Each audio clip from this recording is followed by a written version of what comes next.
जय भीम, नमो बुद्धा। दोस्तों, मैं राहुल नागपाल और आप देख रहे हैं राहुल लाइव 85। कोरोना महामारी पूरे मुल्क में अपने चरम पर है। उम्मीद है आप लोग ठीक होंगे। अपना और अपनों का ख्याल रखिए, छोटे बच्चों का ख्याल रखिए, बुज़ुर्गों का ख्याल रखिए, क्योंकि समय बड़ा नाजुक है और देश जो है वो बड़े नाजुक मोड़ से गुजर रहा है। आज बात करेंगे हम शैलेश यादव, जो डीएम हैं और जिनका थप्पड़ कांड अभी तक लोगों के दिमाग से उतरा नहीं है कि उन्होंने किस प्रकार से एक शादी समारोह में घुस करके लॉकडाउन का जो लोग पालन नहीं कर रहे थे, उसके लिए उन्होंने लोगों को वहाँ से गिरफ्तार किया और एक ब्राह्मण जो पंडित था, जो शादी पढ़ने के लिए वहाँ संस्कार करने के लिए आया था, उसको भी उन्होंने थप्पड़ मारा। डीएम साहब शैलेश यादव जो हैं वो उत्तर प्रदेश के रहने वाले हैं। पहले एमबीबीएस एमएस डॉक्टर भी रहे हैं और बाद में उन्होंने आईएएस किया था और दूसरी 2 बार उन्होंने एग्ज़ाम दिया और दूसरी बार में उनको सफलता मिली थी, तो वो आईएएस करके आज डीएम है और थप्पड़ कांड से वो मशहूर हैं। जब ब्राह्मण को उन्होंने थप्पड़ मार दिया तो पूरे मुल्क भर के जो ब्राह्मण हैं वो तिलमिला गए और हद तो तब हो गई कि अखिल भारतीय ब्राह्मण महासभा ने प्रधानमंत्री को पत्र लिख करके उनको बर्खास्त करने की बात कही।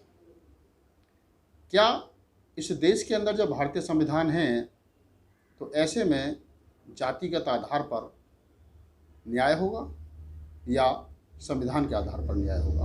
खैर, उनको स्थानांतरित किया गया, उस स्थान से दूसरे स्थान पर भेज दिया गया। जब इस देश के सवर्णों की लॉबी उनके खिलाफ खड़ी हुई तो बहुजनों की लॉबी भी उनके समर्थन में खड़ी हुई।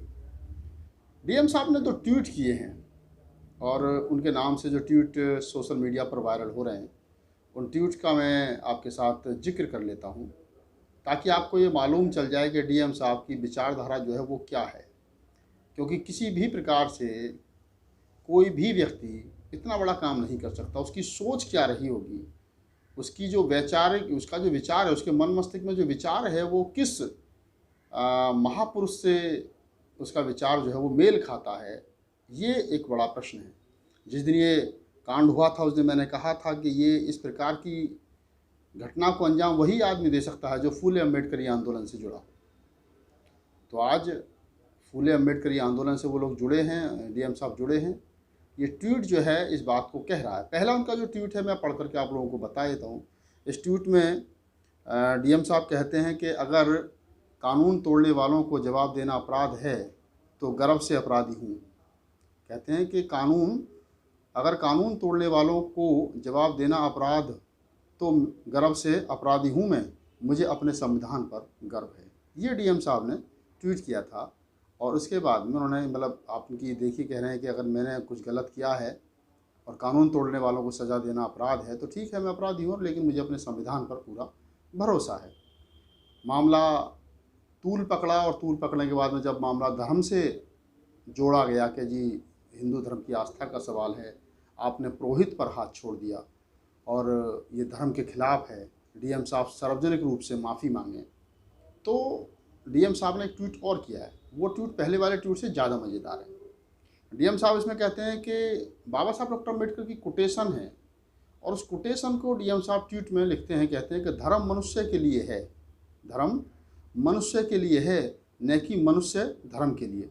डॉक्टर अम्बेडकर को याद करते हुए उनकी कोटेशन को जब डीएम साहब लिखते हैं तो ये बात स्पष्ट हो जाती है कि वो किस विचारधारा से उनकी जो विचारधारा मेल खाती है। उन्होंने बाबा साहब डॉक्टर अम्बेडकर के इस कोटेशन को जिस प्रकार से ट्वीट किया है, ये तमाम इस मुल्क के जो पाखंडी और जो मनुवादी लोग हैं उनको समझ लेना चाहिए कि बाबा साहब डॉक्टर अम्बेडकर को या फूले को, कबीर को, नानक को, रैदास को जो मनुष्य पढ़ लेगा, वो चाहे आम आदमी हो या किसी पद पर किसी ओहदे पर बैठा हुआ कोई गणमान्य व्यक्ति हो, वो आपके से ना तो डरेगा और ना ही आपसे क्या नाम है आपके जो षड्यंत्र है उसमें फंसेगा। वो आपसे लड़ेगा और आपसे जवाब तलब करेगा।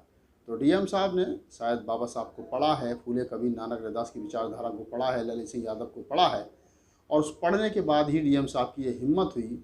और कोई होता तो शायद वो सोचता कि नहीं यार, मैं, ये तो हमारे पुरोहित हैं, ये तो हमारे पंडित जी महाराज हैं, ये तो हमारे, इन्होंने तो हमारे नाम रखे हैं, ये तो हमारे श्रेष्ठ हैं, ये तो वर्ण व्यवस्था में श्रेष्ठ हैं, तो शायद वो पंडित जी पे, पुरोहित पर हाथ नहीं छोड़ता।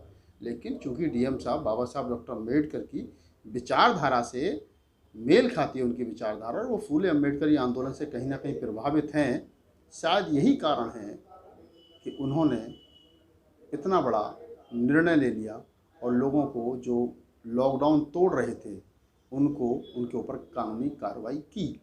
और सबसे बड़ी मजे की बात यह है कि लोग रात को 10 बजे तक, 10 बजे के बाद लॉकडाउन लग जाता है, और 10 बजे के बाद वहाँ सैकड़ों की तादाद में लोग थे, तो उनको, जब देश ज़िंदगी और मौत के दौर से गुजर रहा हो, एक एक आदमी जो है वो कीमती है, और कुछ लोग खिलवाड़ कर रहे हो कानून का, तो मैं तो समझता हूँ कि ऐसे में सख्त कानूनी कार्रवाई होनी भी चाहिए। तो डीएम साहब ने जो किया है उसके लिए हम तो भाई डीएम साहब की तारीफ़ करते हैं। डीएम साहब, आपने दिल जीत लिया, और बहुत अच्छा। और आपकी जो 2 ट्वीट हैं, इन्होंने जिस प्रकार से आपने इनमें अपनी बात को रखी है, अपनी बात रखी है, अपने विचार रखे हैं, वो बहुत बहुत आप उसके लिए साधुवाद के पात्र हैं। बिल्कुल डरने की, घबराने की ज़रूरत नहीं है। तमाम इस देश के संविधान को मानने वाले लोग, समतामूलक समाज को मानने वाले लोग, तमाम वो लोग जो इस देश की के संविधान पर विश्वास करते हैं, वो तमाम लोग आपके साथ हैं। ये कुछ एक मुट्ठी भर लोग हो सकते हैं जो आपका विरोध कर रहे हैं, और विरोध ये शायद इसलिए कर रहे हैं क्योंकि इनको अभी भी जो वर्ण व्यवस्था है, ब्राह्मण, क्षत्रिय, वैश्य और शूद्र, उस आधार पर अपने आप को श्रेष्ठ मान करके ये लोग बैठे हैं। जबकि भारतीय संविधान में ना तो कोई ऊंचा है, ना कोई नीचा है, ना कोई भाषा के आधार पर बड़ा है, ना कोई क्षेत्र के आधार पर बड़ा है, ना कोई कर्मकांड के आधार पर बड़ा है, ना कोई नाम के, ना कोई जाति के आधार पर बड़ा है। वहाँ सब लोग समान हैं, और समान इसलिए हैं क्योंकि संविधान जो है वो समानता की बात करता है।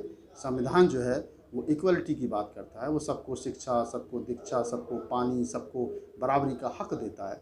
और ये जो संविधान के कारण लोगों को बराबरी का हक मिला है, संविधान के कारण जो कुछ लोगों को इस देश में, जिन लोगों को पढ़ने नहीं दिया गया, जिनको हम ओबीसी कहते हैं, शूद्र कहते हैं, अति शूद्र यानी दलित कहते हैं, वो जो तमाम लोग संविधान के बल पर आज पढ़ लिख करके IAS PCS बन गए, जो DM SSP बन गए, वो लोग उनकी नज़र में खटकते हैं। आज शैलेश यादव साहब ने जब ये थप्पड़ प्रकरण हुआ, तो बहुत सारे जो अपर कास्ट के लोग हैं वो कह रहे थे कि अरे ये तो रिजर्वेशन वाला DM है, ये तो OBC है, ये तो शूद्र है, और ये तो ये, मतलब बहुत सारी बातें यहाँ पर कही गई, और DM साहब को यादव नाम से समझ करके कह दिया गया कि ये तो यादव है, तो ये तो आरक्षण वाला है, और इसके ऊपर तो कानूनी कार्रवाई होनी चाहिए। खैर, मैंने जैसा स्टार्टिंग में कहा कि तमाम अपने संविधान और कानून की रक्षा के लिए कदम उठाए।